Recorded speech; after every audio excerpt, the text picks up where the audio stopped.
Hi, we are back. Today we are privileged to be in the homestead of a lady living her life in her 60s. And she will share her experiences with us. How is life in her 60s? Does she have any deferred dreams and ambitions? How was life in her 20s? Does she have any regrets, if at all? Come on, let's find out, shall we?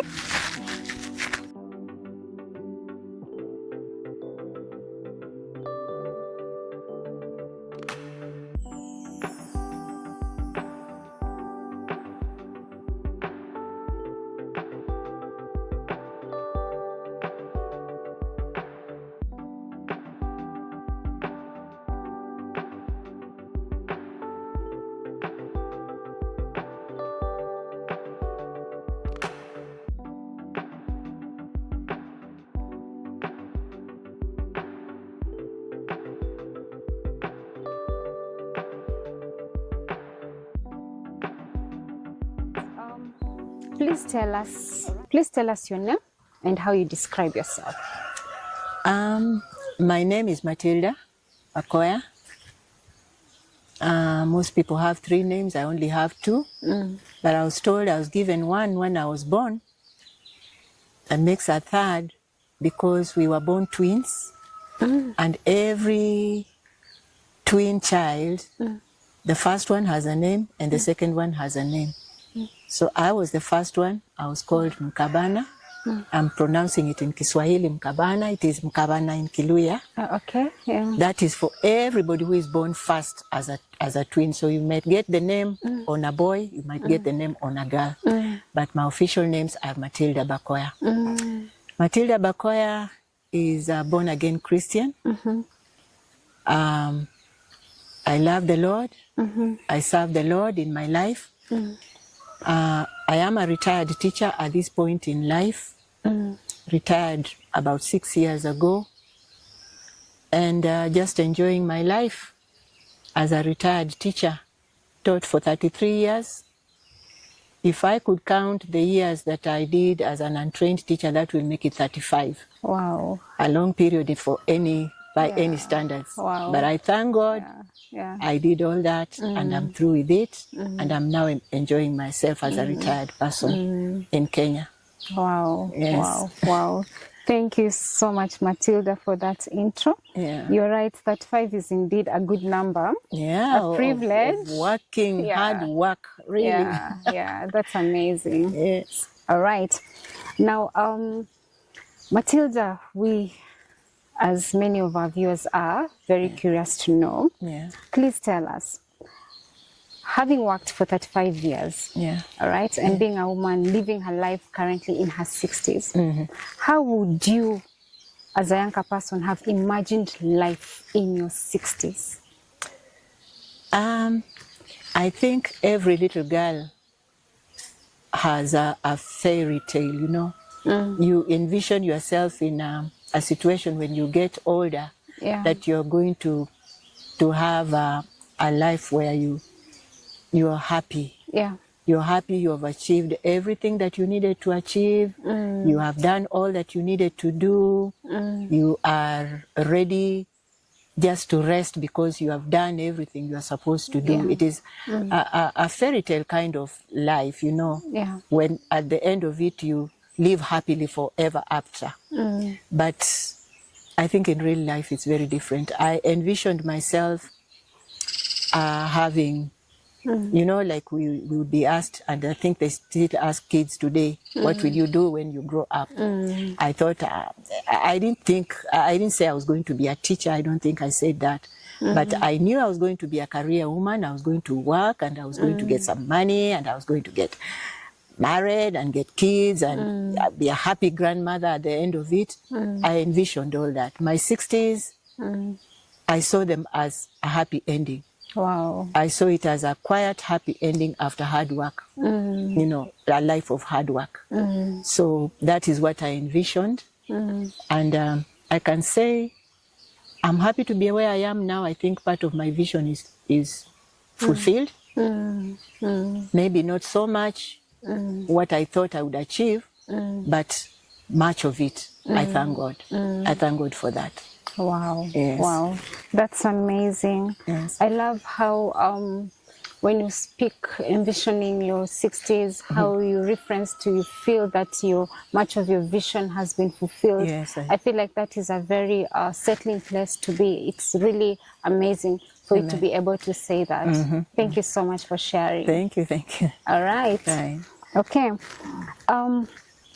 Based on that, I'd like to take you back a little bit. Yeah. Please tell us about your background, where you were born, where you grew up, and where you spent your early years. I think I'm among a few little girls of my time that had a very happy childhood because I had a teacher mother. She was working. She fed us well. Yeah. She clothed us well. She worked hard. Yeah. She loved us. I had an elder brother. He's now late. Oh, sorry for that. Yeah. I had my childhood with him. I had grandparents who loved us, and we spent much time with them. So I had a good upbringing. At some point in my childhood, I want to say it was special, but I thank God for it. It was by the grace of God. My father became a lawyer at a very early stage in my life.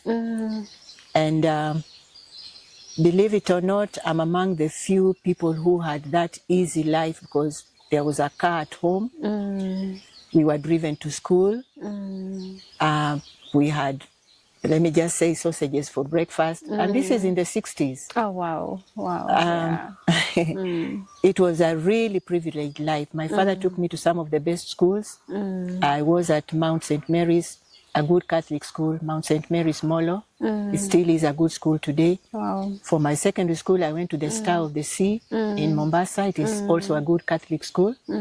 For my A-levels, I went to that time the Highland School, which is present-day Moi Girls Eldoret, which is also a good school. So I've had a pampered life, I could say, from my parents. Yeah.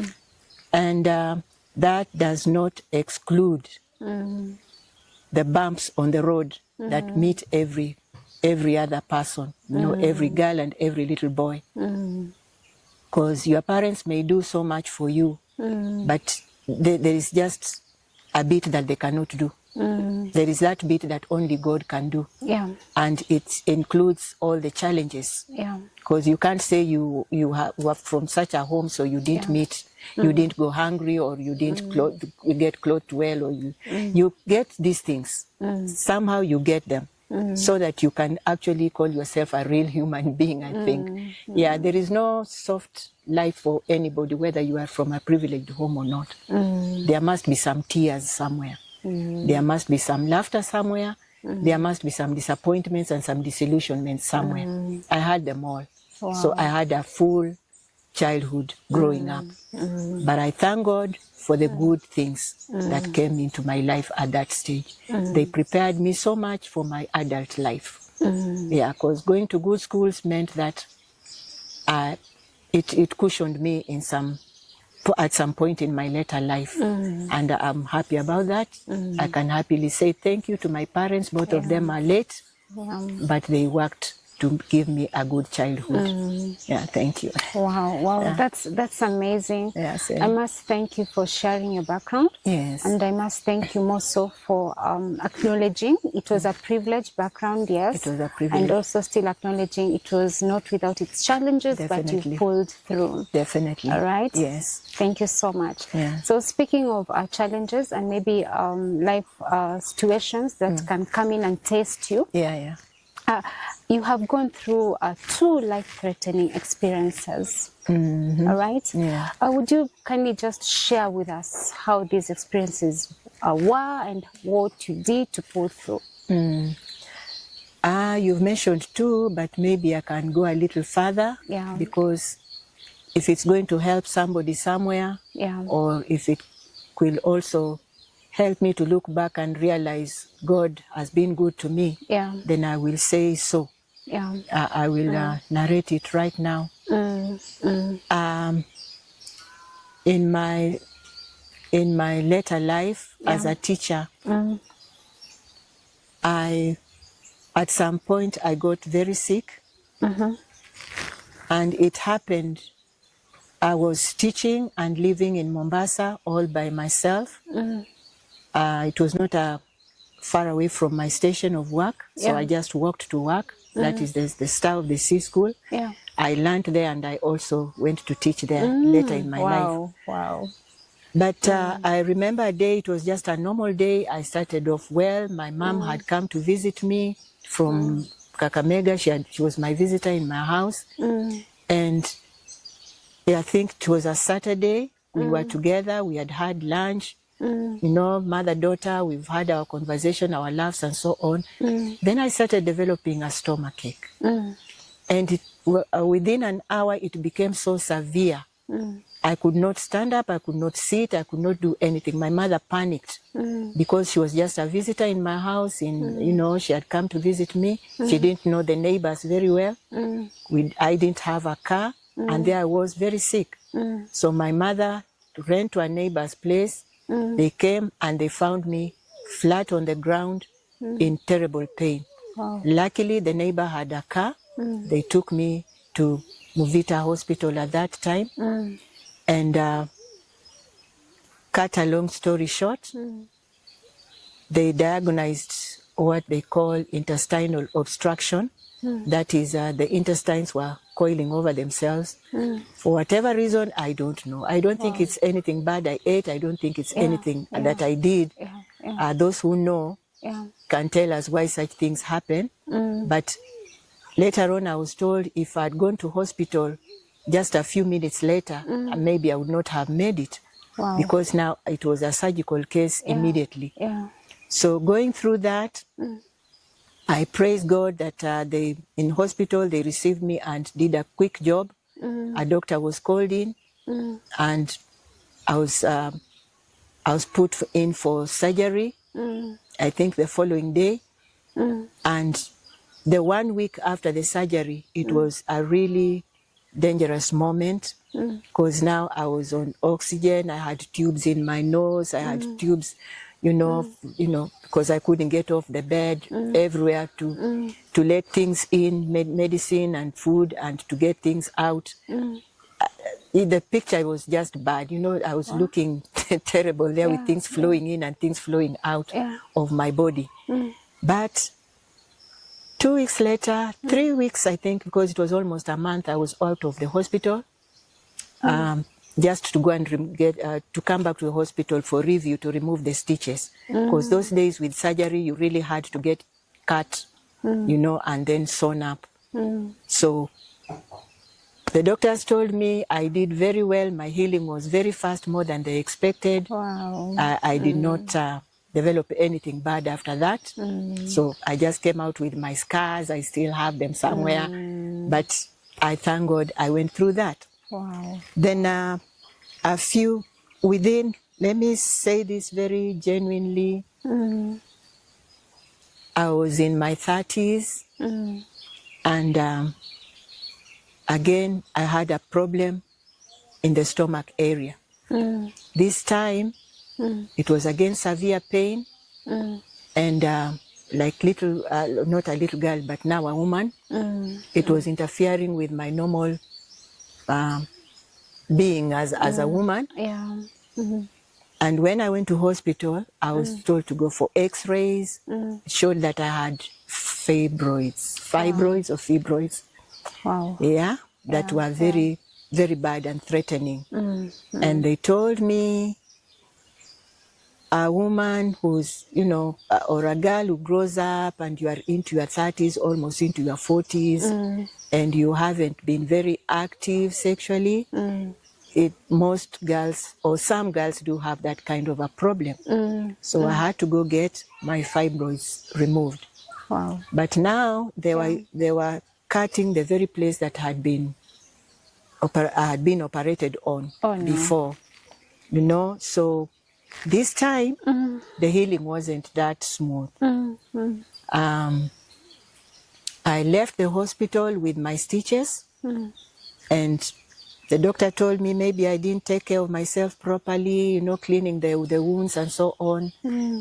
There was pus oozing and there was blood oozing, and the stitches were, it's like the threads, whatever they call them, the sutures, they were getting affected. So it is that infection. Let me call it straight. It is an infection because probably I didn't do something right, or maybe somebody didn't do something right, and the place got infected. That now became threatening, not the operation itself, because the operation for fibroids is not life-threatening, I wouldn't say that. But now the care after that, and considering that it was an old scar, an operation on an old scar, that one, it took months to heal. It took months to heal, meaning I couldn't go to school and teach properly. I couldn't do normal activities. I couldn't walk, properly. There's so much that I could not do. And there was a lot of pain and a lot of discomfort, even in eating. So that was the other thing. And then recently, not so far back, I'm actually a COVID survivor. Wow. COVID survivor. This was in 2019 when it just was very, very serious in Kenya. I was already retired, and I decided to go for teaching in a private school because in Kenya, when you retire, you don't start getting your money immediately. And life can be difficult. Life can be very hard because if you didn't have any savings or if you didn't prepare yourself properly, it becomes hard. So I went to teach in a private school, very far away from my home. I went to Homa Bay. I was only 2 weeks old in the school. And it was during that era of the COVID. So part of my duties was to take students to the hospital. And girls get sick. Every morning you have to go. You get a bunch of them, taking them to hospital. So one day I had taken the girls to a hospital, and while I was sitting waiting for the girls to be attended to, I collapsed on the chair. Wow. So they had to rush, Mwalimu is sick, and they put me on the bed. Well, they took care of me, and I had to take the girls back. It shook me a bit, but nikajikaza, I really had to be strong for myself and for everybody else around. I didn't know it was that thing. So about a week later, throughout the week, I was not eating. I was vomiting if I put anything in the mouth. I was very weak. I was, high temperatures in the night and all those symptoms that we used to be warned about. So the day I went to hospital, I went alone. I was not escorted by anybody. I asked for permission, and I went to Homa Bay Hospital. At the hospital, that time they had tents outside the hospital, just after the gate. So when you get in as a patient, first of all, you get tested at the gate before you can.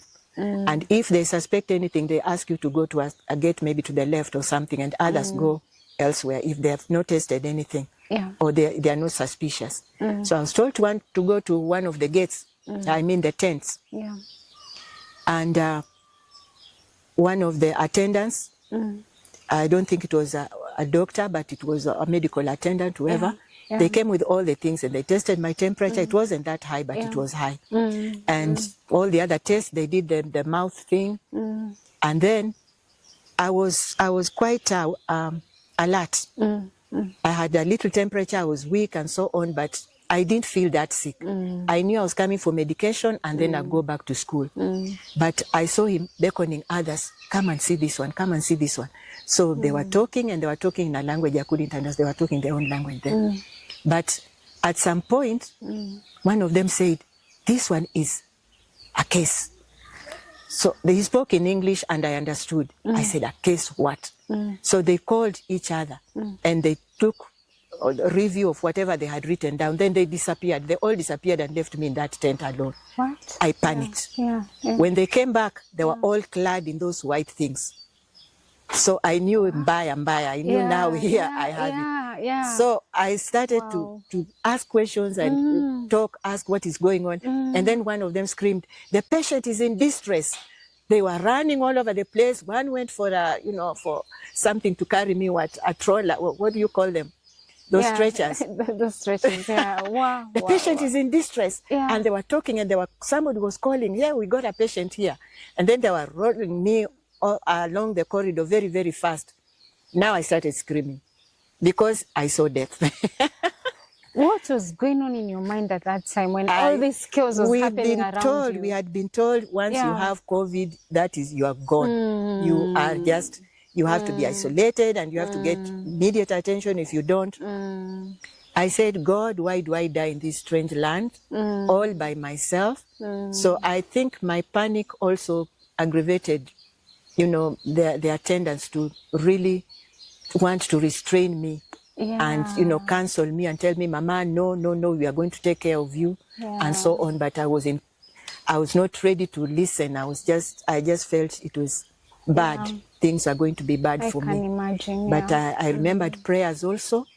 I had my phone. I told one of them, "Please, there is a number for the principal there. Call her and tell her that I'm here and this is what has happened." So they did that for me, and I got admitted. The miracle of this case is that they took care of me that day. I was on oxygen. I was in isolation on oxygen and constant medication. But believe you or not, I only took 1 week in hospital. And they discharged me. Wow. COVID free, so they said. So I asked myself, is this real? I mean, people, even if they get cured, they don't do it in 1 week. Correct. So the principal told me when I was still in hospital, "Please don't come back to school.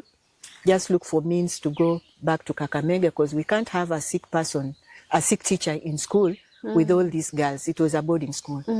So I traveled all the way from Homa Bay to Kakamega in a matatu alone. Wow. I was very weak. I hadn't eaten anything. I can imagine. I came back to a house that I had been absent from for about 2 weeks. I arrived at night. It was dark. But the rest of the weeks, I managed. And here I am. I'm healthy.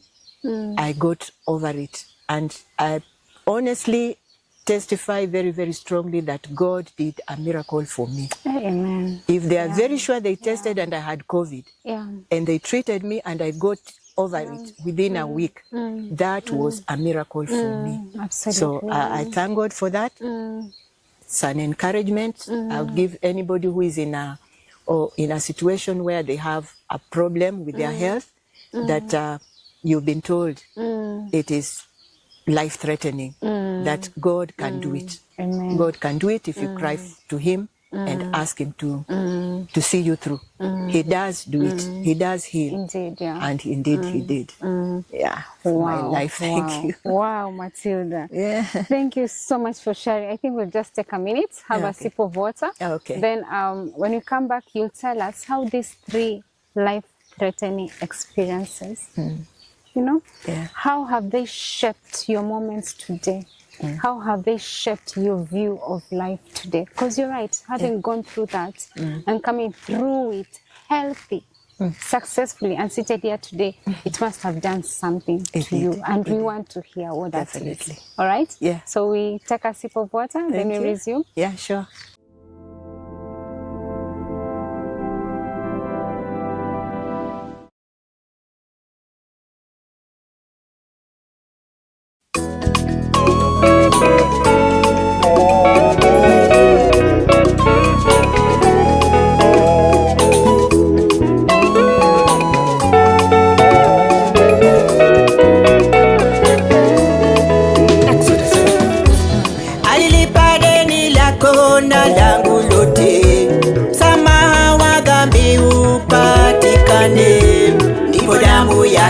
Ikamwagika kwa mkuki, deni lote likalipiwa.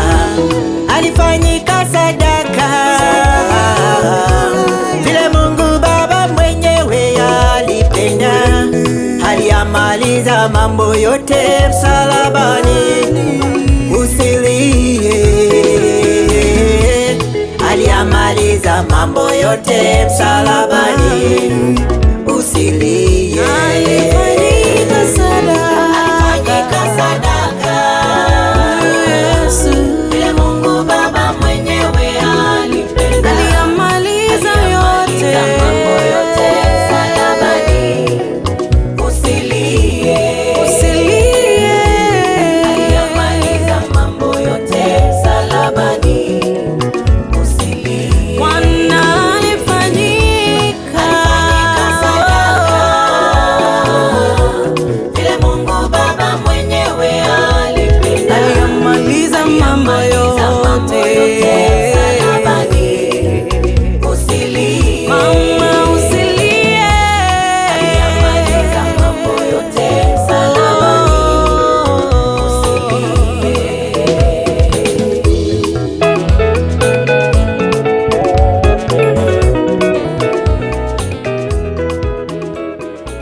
Matilda, please tell us how those 3 moments have shaped your life right now.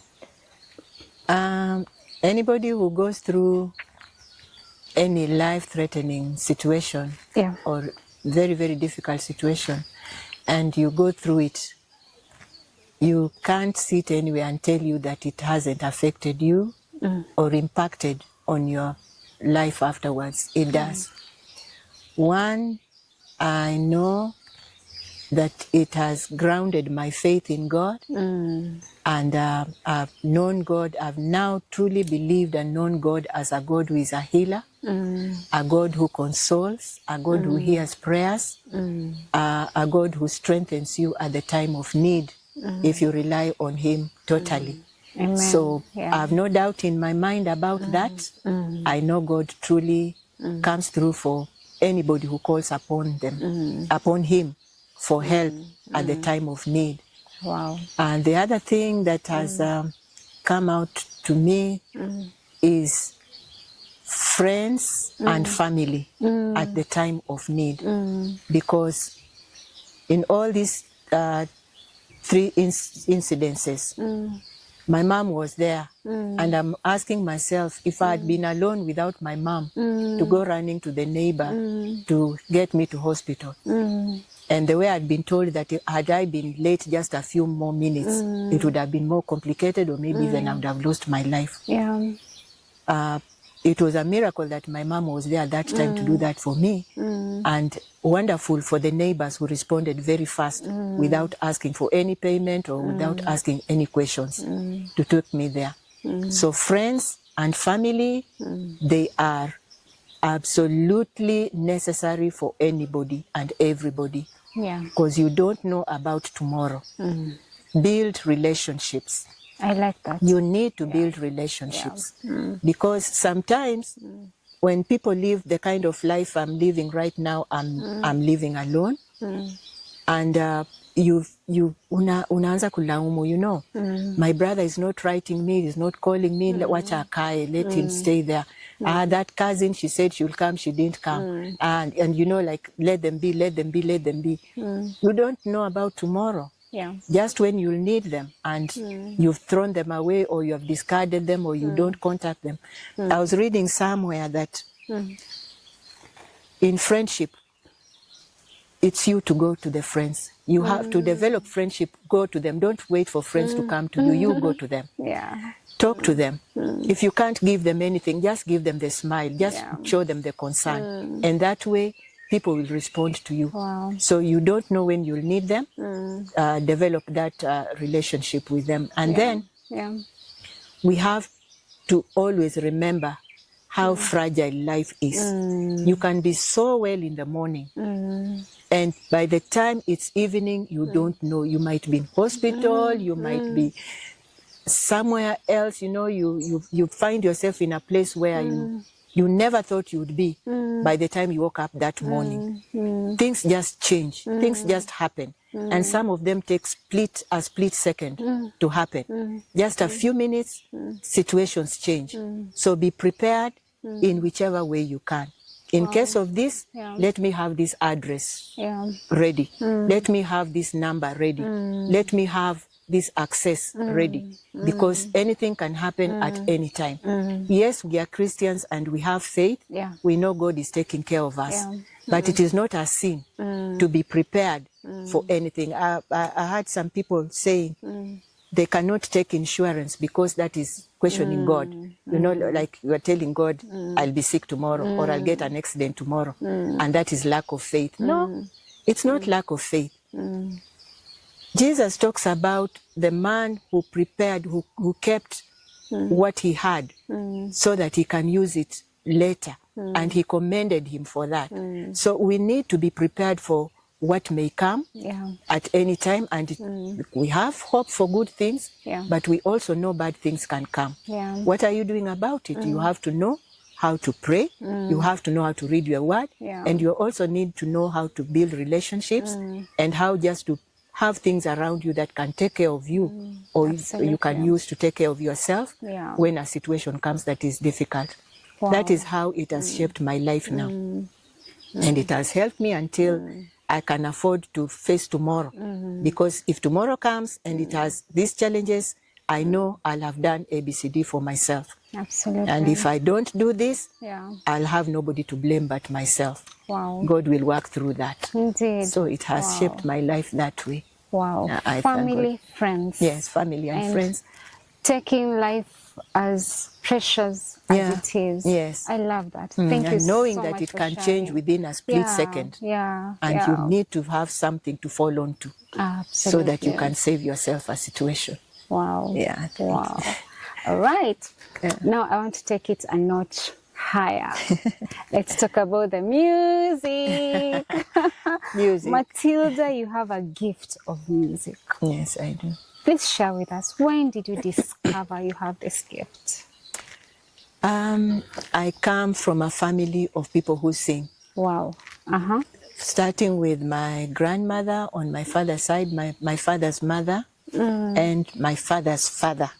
Wow. They loved music. Wow. I'll not tell you that they recorded anything because these are people who lived in the 20s and 30s and 40s. By the time I was growing up, they were already elderly people. But even at that time, they were Christians. They went to church and they encouraged us to sing. My grandmother loved singing. Wow. She woke up singing. Yeah. If you visited her house, the first thing she did was sing a song and then pray. Wow, I love that. And she was from the SCK, that time the Anglican. In Luyaland, the Anglican Church, walijiita CMS.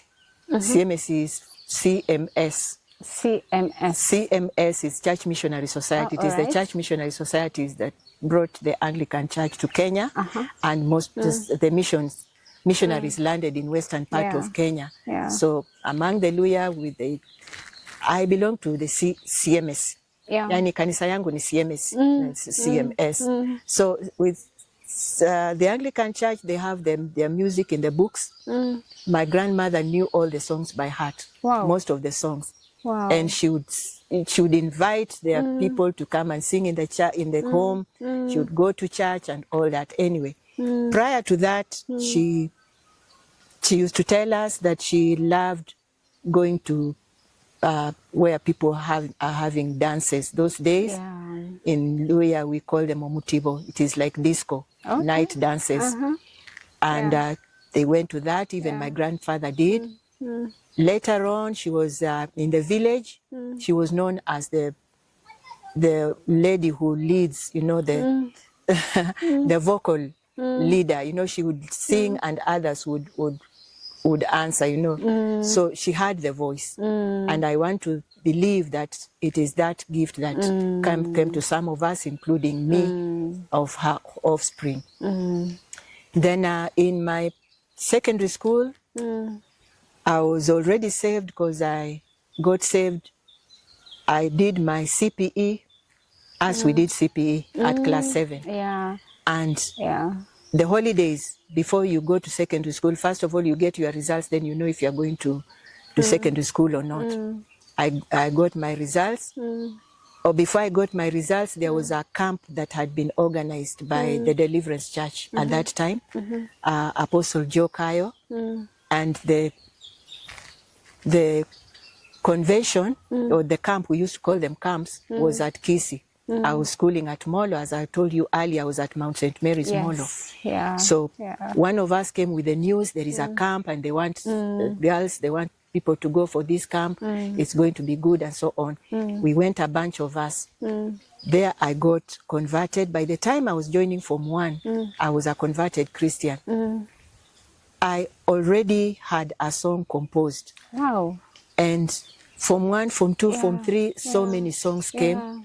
I was the chairlady of the CU. In Mombasa, at that time, there was a girls' hostel called Mamangina Girls' Hostel. That is where I lived as I went to school at the Star of the Sea. So there are songs that I've recorded a few years ago, but I composed the songs that far back in the 70s and the 80s. So my music has taken a long road. I started with it a long way back. Some of the songs I've heard them being sung. Of course, right now, not so many, but sometimes back I could hear people singing them, and the people don't know who composed, because you sing a song and somebody goes to teach another one goes to teach, especially in the Christian unions. So songs went. My music journey has been a long one, and I thank God that some songs have come that have helped people and have been sung by people in various groups, in churches, in Christian unions, and other places like that. So, yeah, it's been a long journey, and I'm still doing it. The latest song that I had was just last year. I had told myself, no more. Why? Because I had, I composed these songs. I did not record them. Then a time came when I was now able to record, because now I was a teacher and I had the money. I could go to the studio. I also had help from people like Emachichi, because I started with him with my first song in his studio. And I did so many songs. Any musician will tell you that one is not very right. You don't just do so many songs and they're not going anywhere. And, you know, niimbe nitoke. So I had so many albums, but they were not recorded. So the last one I did was 2 years ago, that is in 2024, USILIE. After I told myself, no more. Nitaimba tu, lakini sita record. I'll not record anything. Let me do something with what the ones that I've already, you know, composed. Even edit some of the ones that I've already recorded. You know, do something better with the times, because songs that were composed in the 70s, there are very few of them that can still find their space in the modern time. So that is what I'm doing. I love that. I love that you're born into a musical family. My father played the guitar, but he didn't record anything. But he loves music. He was also a good dancer. We danced with when I was a little girl. I'd love you to sing us a chorus from one of your favorite songs that you've written. If I can remember, because there are so many, they are clashing in my mind. Pick one, just a short chorus. We want to hear your voice. Okay. Yeah.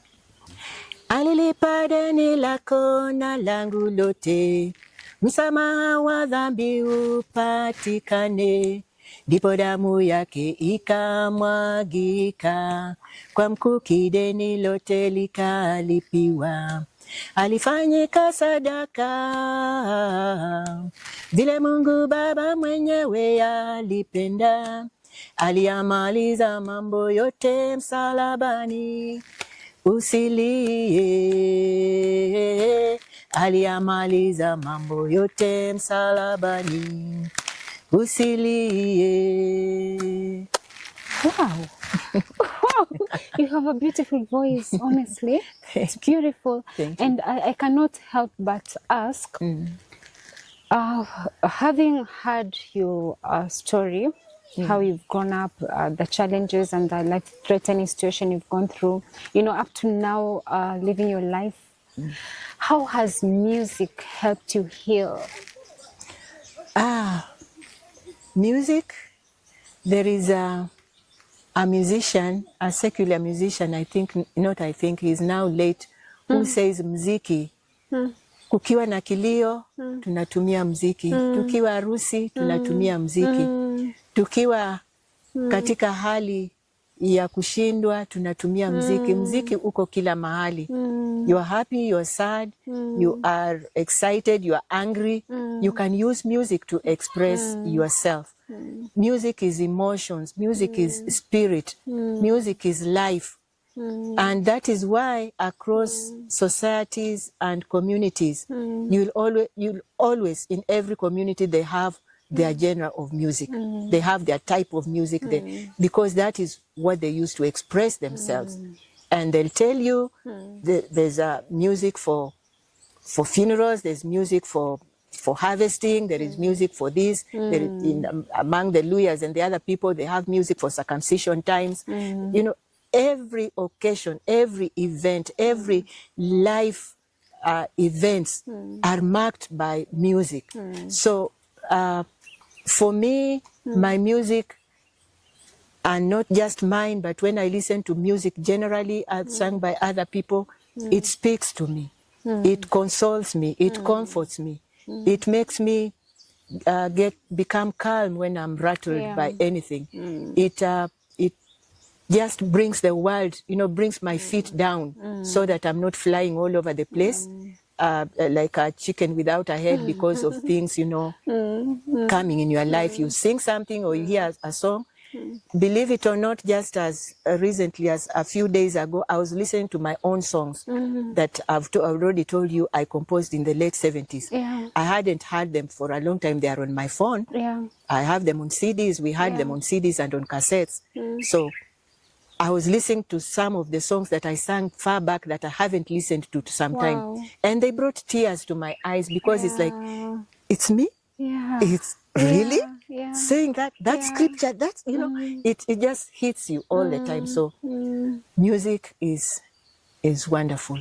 And the Bible tells me in heaven they are singing. The angels are heaven. God sings over you. So music is one way that you can relate with people. It's one way that you can relate with God. It is one way that you can just go over circumstances and heal yourself. Absolutely. Because it speaks to the soul. I love how you glow when you talk about it. It really is something from within. It radiates into your face. Please tell us, where can we get your music? How can we support you? How can our audience find your music? Thank you.